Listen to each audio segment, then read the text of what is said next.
बिश्नोई देश में होने वाली तमाम हाई प्रोफाइल मर्डर से लेकर फायरिंग तक ये नाम करीब करीब हर जगह घूमने लगा था। कभी रंगदारी की धमकी, कभी भविष्य में हत्या की चेतावनी।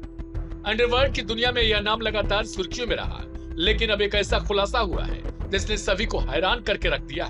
बॉलीवुड फिल्म मेकर रोहित शेट्टी के घर के बाहर हुई फायरिंग ने एक बार फिर इस गैंग के नेटवर्क और उसकी पहुंच पर बड़े सवाल खड़े कर दिए हैं। 1 फरवरी की रात जुहू स्थित रोहित शेट्टी के घर के बाहर अज्ञात हमलावरों ने 5 राउंड फायरिंग की। घटना के बाद इलाके में हड़कंप मच गया था। सुरक्षा एजेंसियां तुरंत अलर्ट मोड पर आ गई। शुरुआती जांच में यह बात सामने आ गई कि इस हमले की जिम्मेदारी लॉरेंस बिश्नोई गैंग ने ली। इसके बाद मुंबई क्राइम ब्रांच ने मामले को गंभीरता से लेते हुए मल्टी स्टेट ऑपरेशन शुरू कर दिए थे। लेकिन अब ताजा अपडेट के मुताबिक मुंबई क्राइम ब्रांच और स्पेशल टास्क फोर्स ने हरियाणा के बहादुरगढ़ से 4 शूटरों को गिरफ्तार किया है। यह एक संयुक्त ऑपरेशन था जिसमें हरियाणा एसटीएफ, यूपी एसटीएफ की भी अहम भूमिका रही। इन गिरफ्तारियों के साथ इस केस में अब तक कुल 11 आरोपियों को पकड़ा जा चुका है। पुलिस के मुताबिक गिरफ्तार किए गए आरोपियों में वह व्यक्ति भी शामिल है जिसने कथित तौर पर रोहित शेट्टी के घर के बाहर गोली चलाई थी। पुलिस सूत्रों के मुताबिक आरोपियों से लगातार पूछताछ की जा रही है। जांच एजेंसियां यह पता लगाने में जुटी हैं कि इस हमले के पीछे असली मकसद आखिर था क्या यह रंगदारी का मामला था या किसी बड़ी साजिश का हिस्सा। पुलिस का कहना है कि अलग अलग राज्यों की एजेंसियों के सहयोग से कार्रवाई को अंजाम दिया गया, जिसके चलते तेजी से गिरफ्तारी संभव हो सकी है। हमले के बाद रोहित शेट्टी ने अपने करीबी दोस्तों और सहयोगियों से कुछ वक्त के लिए घर पर न आने की अपील भी की थी। उन्होंने अपने कई निजी कार्यक्रम भी रद्द कर दिए थे। इस घटना ने फिल्म इंडस्ट्री में भी चिंता बढ़ा दी थी, क्योंकि यह मामला सीधे एक हाई प्रोफाइल सेलिब्रिटी से जुड़ा हुआ था। लॉरेंस बिश्नोई गैंग का नाम पहले भी कई चर्चित मामलों में सामने आता रहा है। गैंग के खिलाफ विभिन्न राज्यों में संगठित अपराध, रंगदारी और हमले से जुड़े केस दर्ज है। हालांकि इस मामले में अभी तक जांच जारी है और पुलिस किसी भी एंगल को नजरअंदाज नहीं कर रही है। यह अभी देखा जा रहा है कि क्या इस हमले के पीछे गैंग का सीधा निर्देश था या स्थानीय नेटवर्क ने इसे अंजाम दिया। 6 लोगों को अरेस्ट किया गया, उनको जिसमें से Deepak accused number 6, Sunny accused number 7, Hrithik accused number 8, Sonu accused number 9, Vishal accused number 10 और जतिन एक्यूज नंबर 11 है। जिसमें से दीपक चंद्रा के ऊपर यह आरोप लगाया गया है कि उसने शूटिंग की है। As per case of prosecution बता रहा हूँ मैं। और बाकी के सनी और सोनू उसके साथ में थे।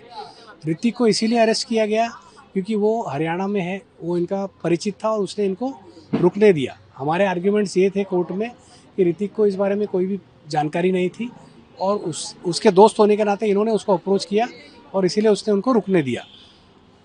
और उसके बाद आपका विशाल है, विशाल आगरा का रहने वाला है, वो भी इनका परिचित है। जब ये लोग यहाँ से भागकर आगरा गए तो वहाँ जाके उन्होंने उसके घर में शरण ली, उसके घर में रुके ये बोल करके वो वेकेशंस पे, मतलब वो घूमने आए हुए हैं, तो उसको वहाँ रुकाया गया, इसीलिए विशाल को अरेस्ट किया गया। और जब ये आगरा से यहाँ गए नोएडा, जहाँ पर जतिन रहता है, वो भी इनका परिचित है, दोस्त है, तो वहाँ जाने के बाद इनके पास ऑटो रिक्शा का भाड़ा देने का 1500 रुपये नहीं था, जो पैसा उसने दिया और उस बेस पर वो डिटेक्ट करके उसको भी अरेस्ट किया गया।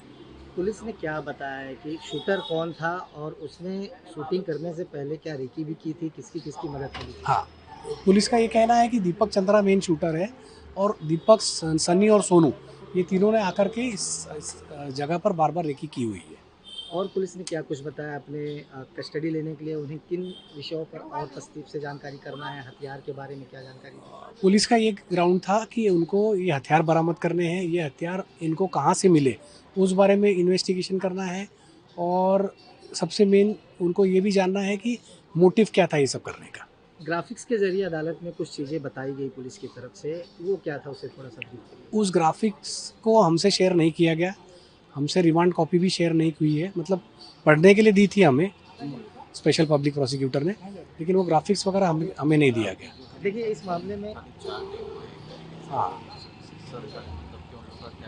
हाँ, मेरे एसोसिएट का बताना है कि वो ग्राफिक्स सिर्फ एक चार्ट है कि इसमें जो मेन एक्यूज कौन है और उनके द्वारा किसका किसका रोल है और कौन कौन इसमें इन्वॉल्व है। इसके पहले भी इस मामले में 5 लोग गिरफ्तार हैं, क्या उनके रोल के बारे में कुछ बताया गया अदालत में?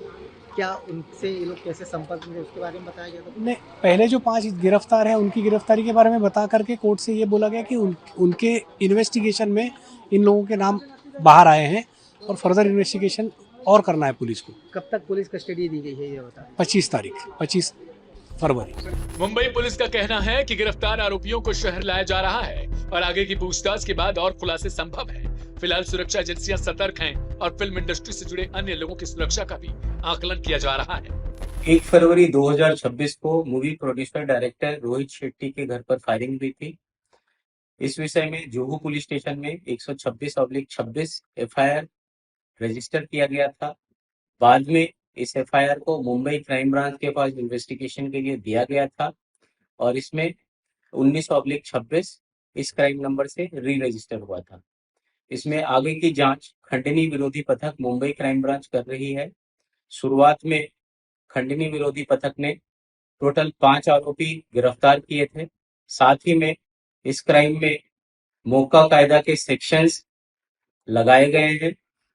कल टेक्निकल एनालिसिस और ह्यूमन इंटेलिजेंस और साथ ही में हरियाणा एसटीएफ और यूपी एसटीएफ की मदद से हमने 7 और आरोपी गिरफ्तार किए हैं, जिसमें जिस आरोपी ने रोहित शेट्टी के घर पर फायरिंग की थी उस आरोपी का भी समावेश है। अब तक टोटल 12 आरोपी गिरफ्तार किए जा चुके हैं और आगे की जांच खंडनी विरोधी पथक मुंबई क्राइम ब्रांच कर रही है। धन्यवाद।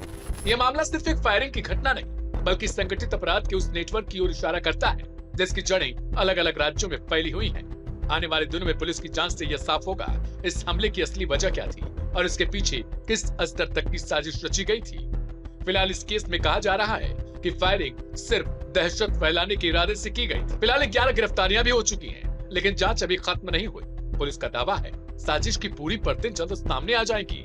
देखना होगा कि अब इस गिरफ्तारी के बाद क्या देश के कई घटनाओं में अब लॉरेंस बिश्नोई का नाम गायब हो जाएगा या फिर जिस धड़ल्ले से ये क्रांति की जा रही है वो आगे भी इसी तरीके से अपने मुकाम को हासिल करती रहेगी, क्योंकि कई जगहों पर पुलिस की कई तरीके की कार्यशैली पर भी सवाल खड़े हुए हैं, यहाँ तक कि लापरवाही तक के आरोप लगते रहे हैं।